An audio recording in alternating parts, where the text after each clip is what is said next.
Do you think that blogging is dead? That it isn't for serious online entrepreneurs who want to grow an empire? That it's too old fashioned with all the latest and greatest social media platforms out there? Well, my friend and incredible business expert, Erin Trafford, is here to set the record straight.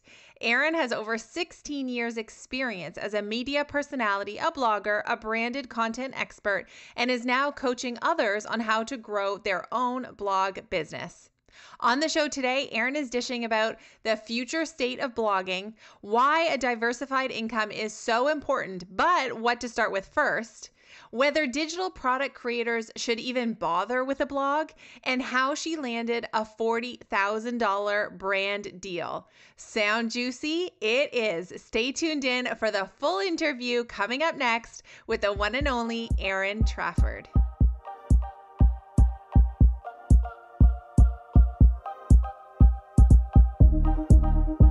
You're listening to the Passive Project Podcast, where we talk about how to build your online business to make more income, more impact, and give you more freedom in your life. I'm Gemma Bonham-Carter, business strategist, mom of two, lover of passive income, automation, and coffee. Welcome to the podcast.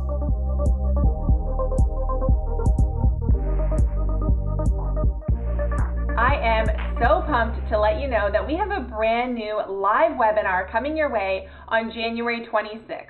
If you sell an online course, a membership, or any kind of digital product, this is a must-attend event. So go sign up. The link to register is right below this episode in the show notes. And in the live webinar, we are going to be talking about the 3 critical mistakes that you might be making right now that are resulting in low sales. We're going to talk about what it really takes to grow a 6-figure income from digital products.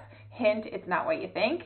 And we're going to look at the behind the scenes of how I run my entire digital business so you can copy my system. So that is all coming up live on January 26th. I can't wait to see you there. All right, everybody, welcome to the show. I am so excited to have one of my best business friends on the show, Erin Trafford. Welcome to the Passive Project Podcast. Hey, ladies. Super excited to be here. So excited. So Erin and I, we go way back. We met as 2 lifestyle DIY bloggers way back in the day, and have actually had a very similar kind of path and journey, and like the winding road has taken us to kind of similar places along the way. So Erin, I would love to just start out by, if you want to just like introduce yourself and what you do, and then we can deep dive into like your business story a little bit. Yeah, for sure. That's a really big question, Gemma. Like, where should we begin? So yeah, we're like OGs. Like, I think we met, I was trying to figure out when we would have met, like 2014. It's been at least 5 years, at least. Yeah. 5 years. So as of today, in this moment, I am a digital producer and content strategist.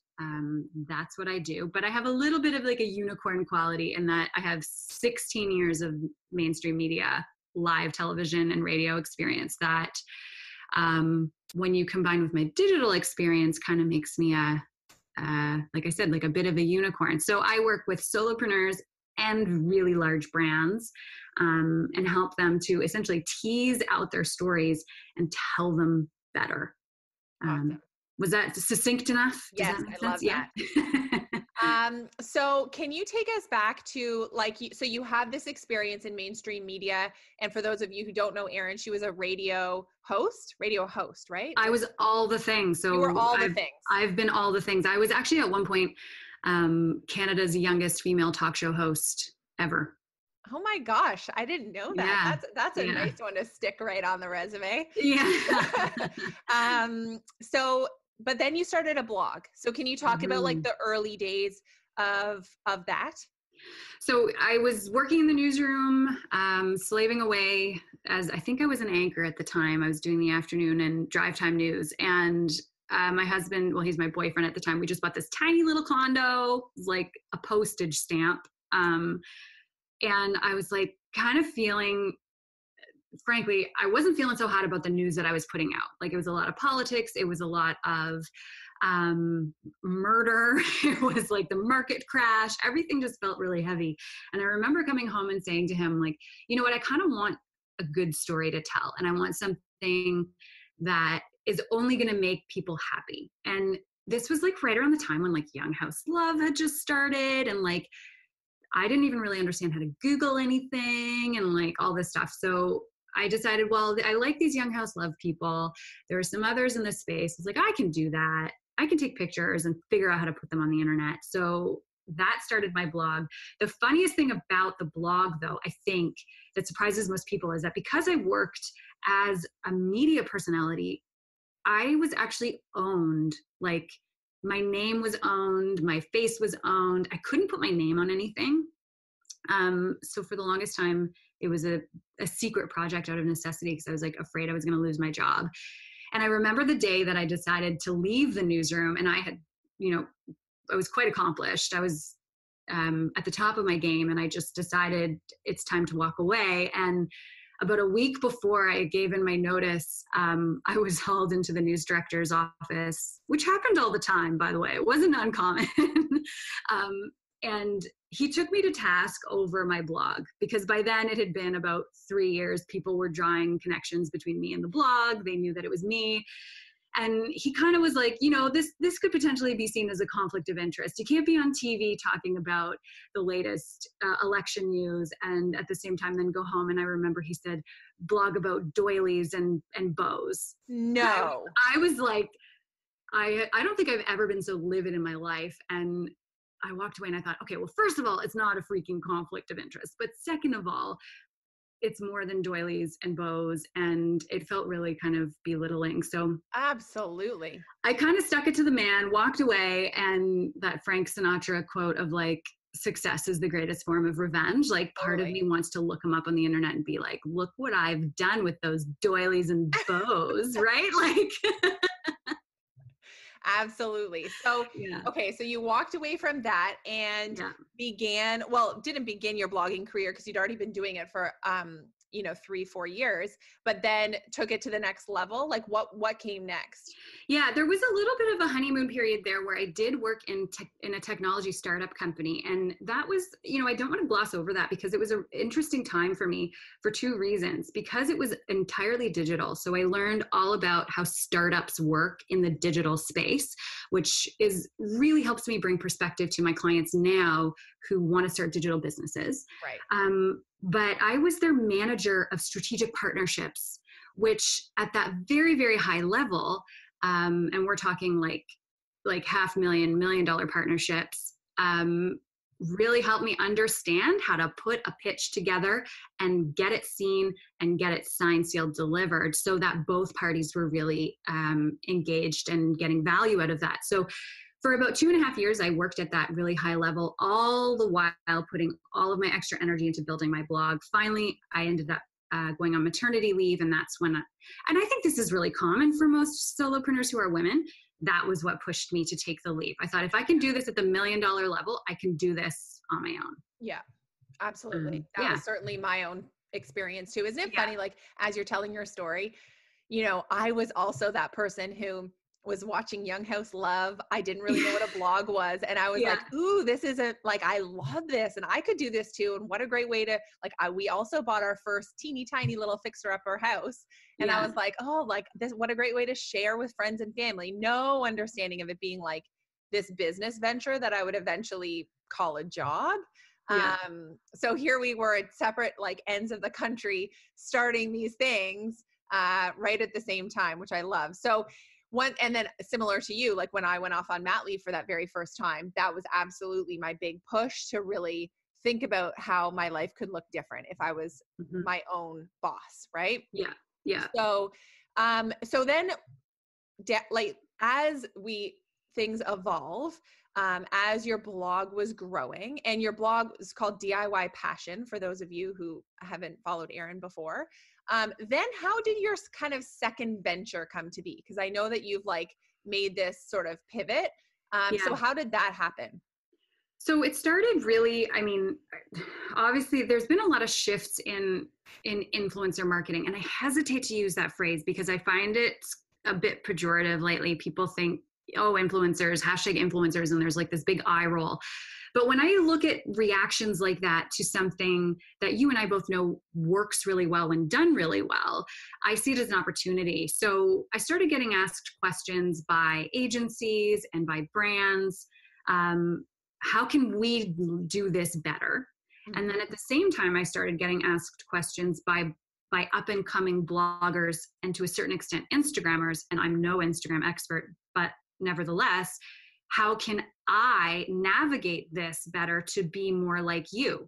Because somehow along the line, I had cracked this code wide open where I didn't have a massive social media following. I had a really solid blog. I had a really solid brand. I had a really solid personality, and I was able to package this and sell it to brands for top dollar. So I was getting asked by people with much higher followings than I was, like, how are you doing this? Right.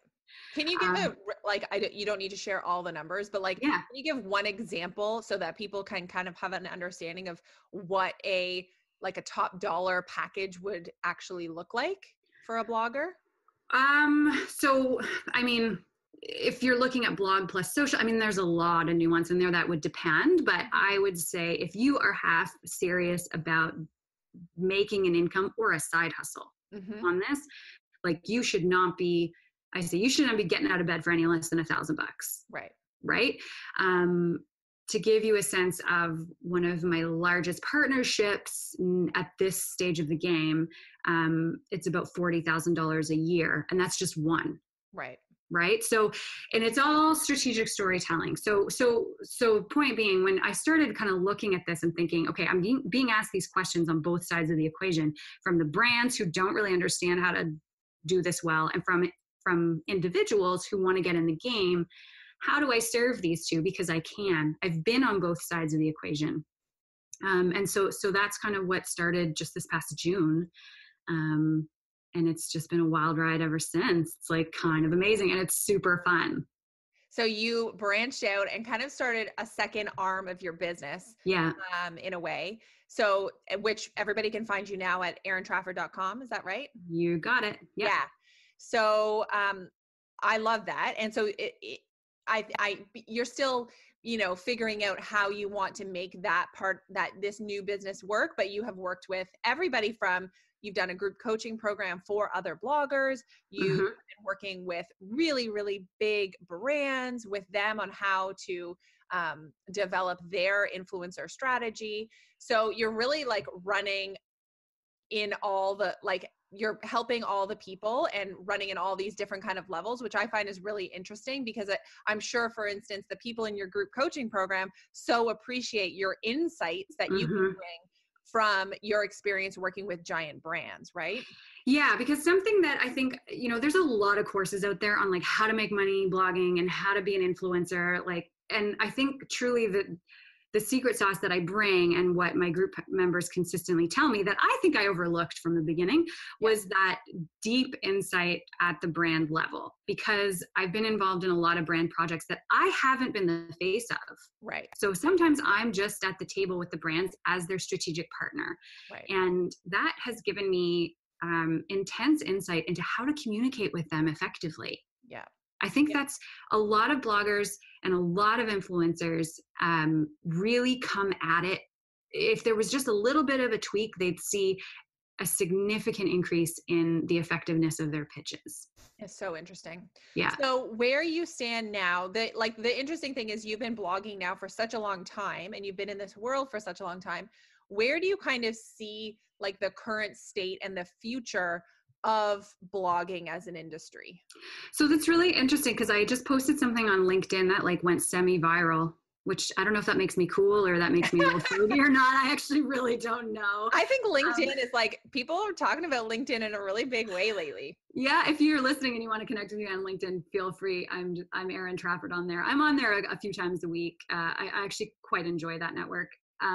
So I just posted my thoughts on influencer marketing and blogging vis-a-vis 2020. So I think blogging is going to start moving towards what I like to call branded content. And I'm speaking purely as monetizing blogging by being paid by someone else to produce content. So you're always going to be bolstered by ad revenue and affiliate income and all that beautiful stuff, right? When you build a blog that you own, that gets SEO, that gets big on Pinterest, you're going to have those revenue streams.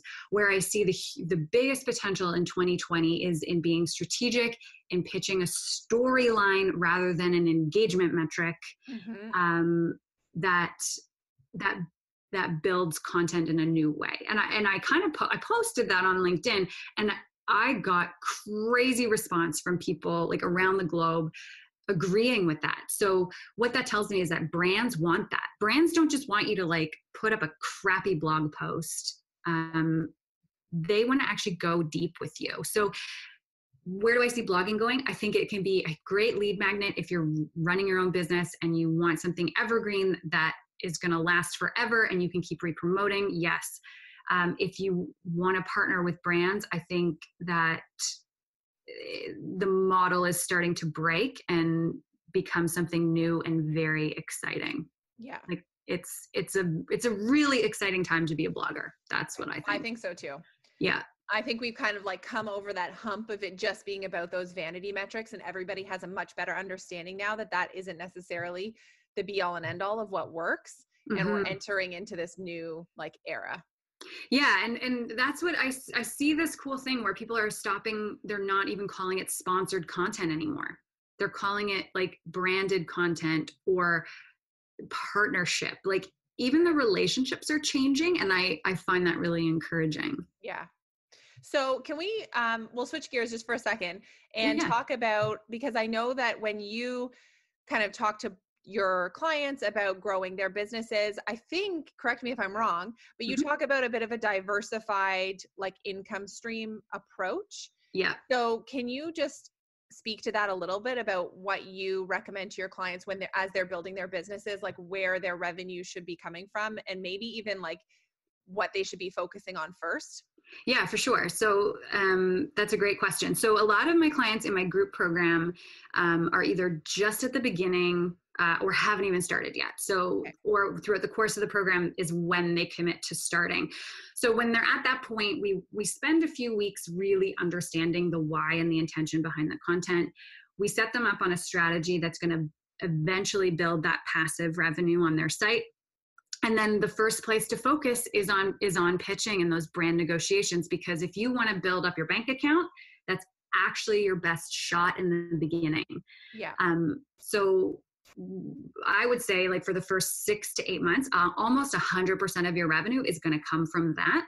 And then after that point, you're going to start to see those ratios shift to, an 80-20, and then eventually, a 50-50, and then wherever you want to pivot from there. I end up now with my streams of revenue. It's almost even split. Like it's like 35 or 33, 33, 33. Like I'm pretty well diversified now. And explain to folks what those 3 buckets are. So just, if I'm just talking about my blog, that would be sponsors, affiliates, digital sales, and ad revenue. Yeah. So if I lumped digital sales and affiliates in the same bucket. Yeah.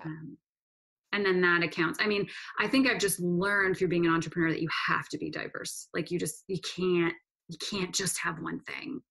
No, I couldn't agree more. I've always, like, it makes accounting a nightmare because like my husband took over our QuickBooks at one point, and like we're incorporated together. And so his business is like so streamlined. It's like invoice payment. And mine is like coming from all the places, and poor guy has to like figure out the categories and how to like tag it all appropriately. And it can be a nightmare. However, it does give you that sense of security.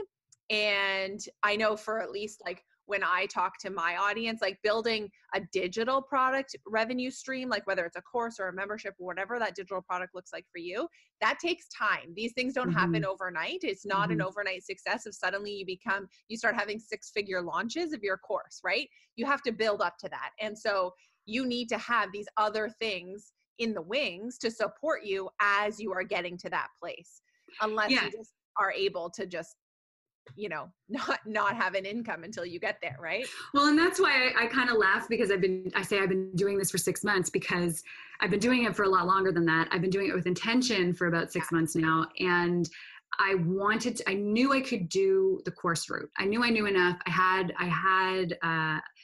I could have done that, but I back-ended my business and started with in-depth one-on-ones, moved to a group. And the course is coming. It's definitely coming, but right now I'm in that kind of higher touch point stage of my business, and it's fine. Like, it's the insights gathering, right? It's however you're choosing to get to know what your audience needs and what your clients need most from you. Yeah, I couldn't agree more. And I think a lot of people just try to jump to the course part without having done anything first. Yeah. And it's really hard to do that when you don't have insight into what your audience truly needs and wants and what is going to get them results, right? Yeah, exactly. And and what I'm learning is truly that content strategy is great, but where people find where we're having the most success is truly in the pitching and positioning. Yeah. And it's so fun. It's like a game to me. I love it. So for those of our listeners who are, let's say that there's somebody who has already built a digital product business. So they're selling a course, or they're selling a membership or templates or something like that, but they don't actually have a blog. Like, let's say they have a website, but they haven't, done any kind of blogging content in terms of strategy. What would you say to that person? Like, is it worth them blogging? Should that be a route that they should consider? What would you say? In general, I would say if you have a product-based business, like goods rather than a digital product, I would say most likely no. Yeah. Like, to be honest, I would say, like, you're probably better off just focusing on doing what you do the Pinterest marketing, like that kind of thing. Yeah. If you are a digital, you're selling a course, or you are in some way, shape, or form trying to step out as a key opinion leader in your space, then absolutely, blogging should be part of your strategy. Not only that, but to a certain extent, you should be building that partnership strategy into your business as well. And I know that you totally believe that too, Gemma, that whether you're working with a big brand or you're working with a solopreneur who is exponentially further along than you are. Yeah. It's that conversation, it's that cross promotion, it's that partnership that can truly, truly, truly help you grow. Mm-hmm.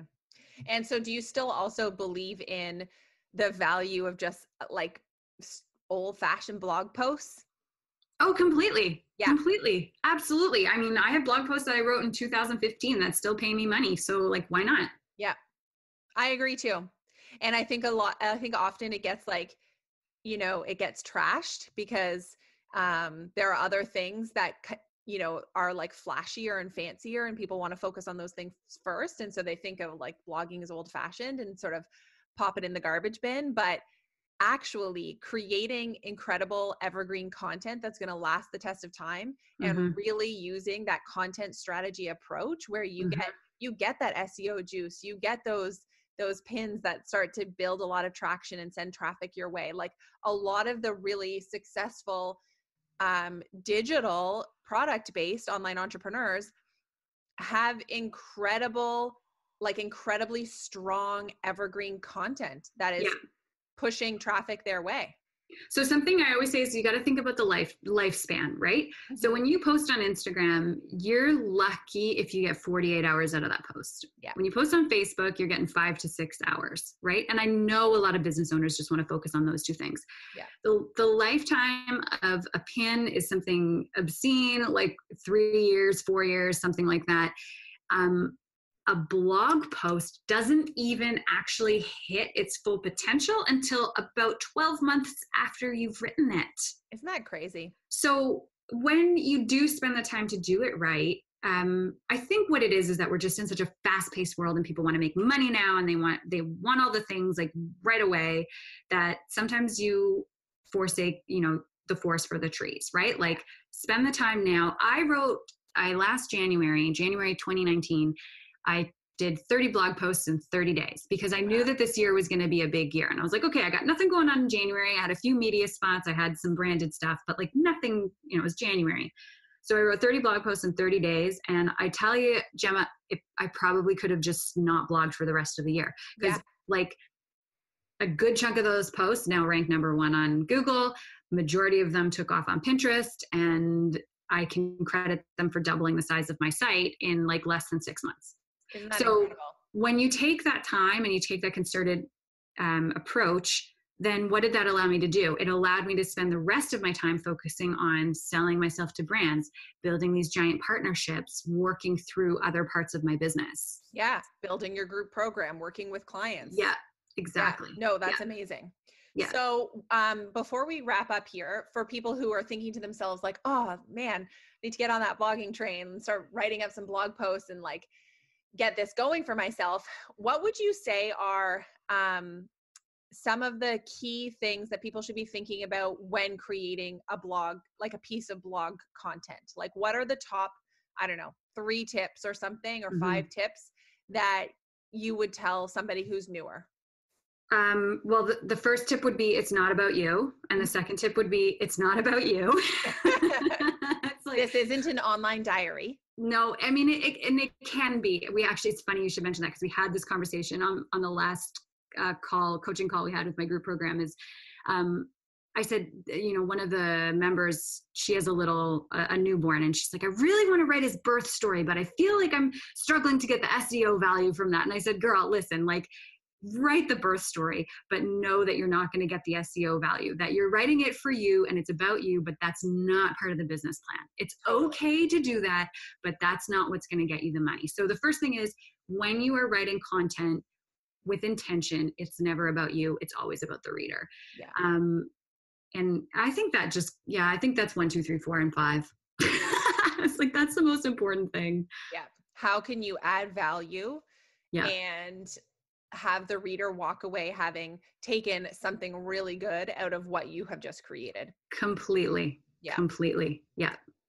Okay. So, Erin is a member of the Passive Project, which is our membership community for digital entrepreneurs. And Erin, because we will be opening the cart to the Passive Project. We're going to be doing a really exciting live launch coming up here soon. What would you say to somebody who is thinking about joining? Like what have been some of your biggest ahas or like wins having been a part of the group? Well, I think I was one of like the founding members too, because I think I signed up on like the first day you opened it for Every Men. I think I did. I think I should send you a special gift. It's like, whatever Gemma's doing, I just want to be there. Okay, so what do I think is the best takeaway? And this is like, honest to God, I'm not saying this because I love you, but because it's true, is that it is truly the most robust resource center I've ever seen.